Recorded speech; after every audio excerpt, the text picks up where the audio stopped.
It's the Super Smart Farm Show. Hey there, Moo Crew. Welcome back to the Super Smart Farm Show.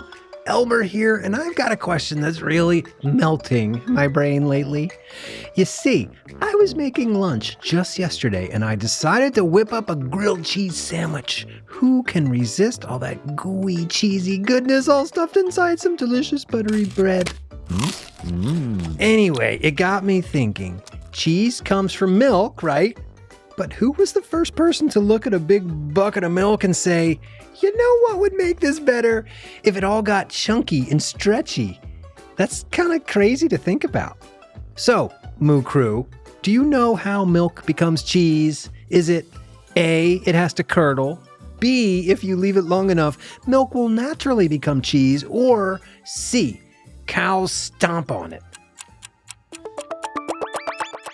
If you said A, it curdles, you're ready to bite into this big adventure. And I know just the bovine to guide us through it. Let's head out to the barn.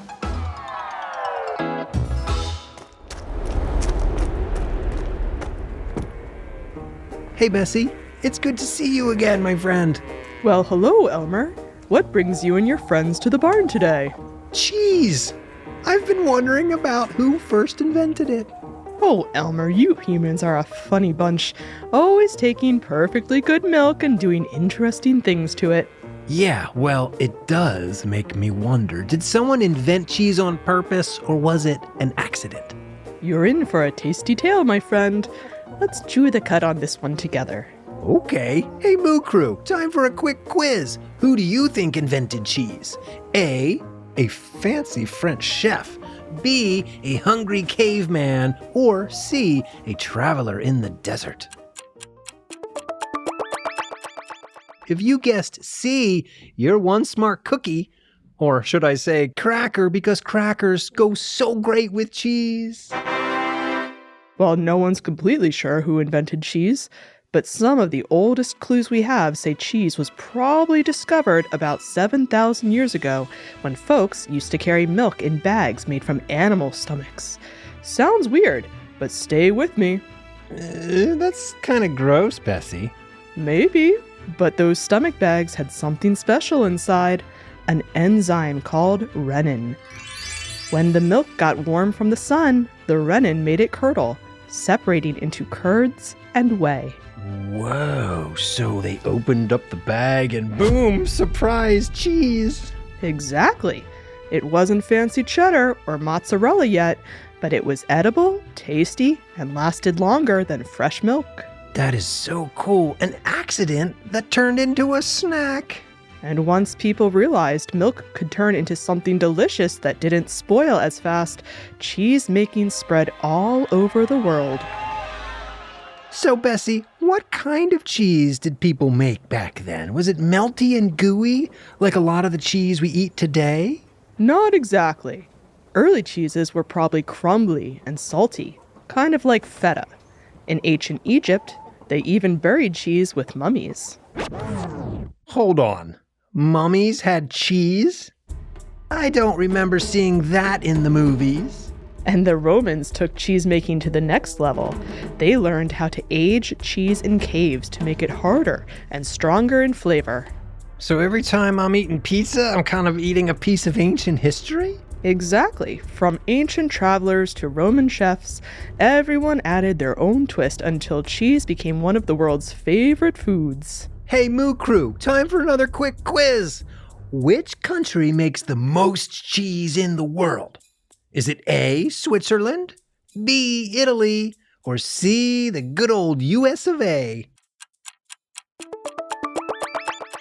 If you said C, you're right. The United States produces more cheese than any other country, especially up there in Wisconsin. It's the cheese state. Okay, Bessie, let's talk food science now. How does milk actually turn into cheese? Oh, that's my favorite part. When you add rennet, or special bacteria, to milk, it separates into two parts, the curds, the solid bits, and the whey, the liquid. That sort of reminds me of a poem I once heard about Little Miss Muffet. Well, then the curds are pressed and salted, Sometimes they're aged for days, months, even years. And that's how you get all the different flavors and textures, from gooey mozzarella to sharp cheddar to smelly blue cheese. Smelly but tasty. So the longer it ages, the stronger it gets? That's right.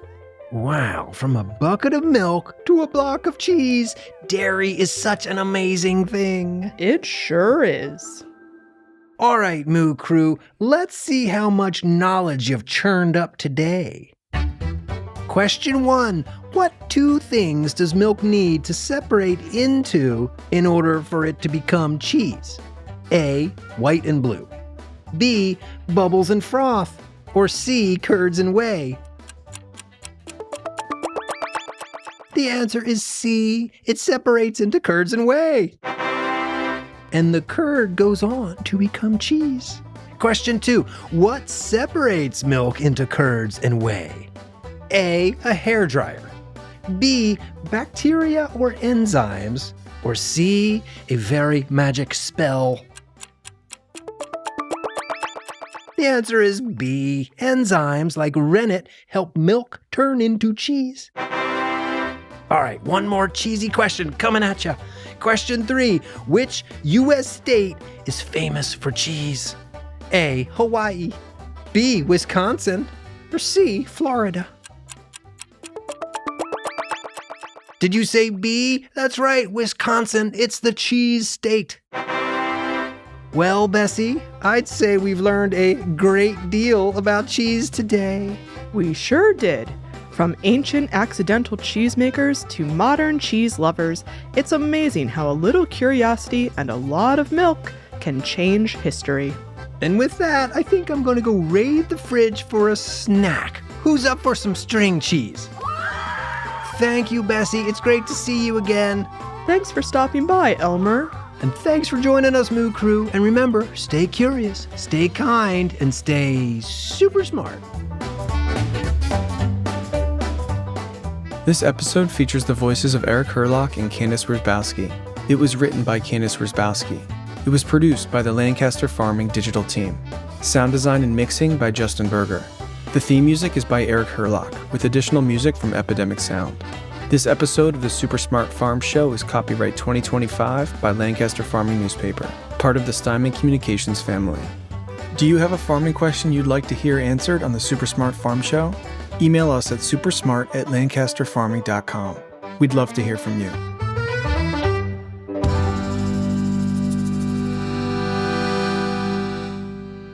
It's the Super Smart Farm Show.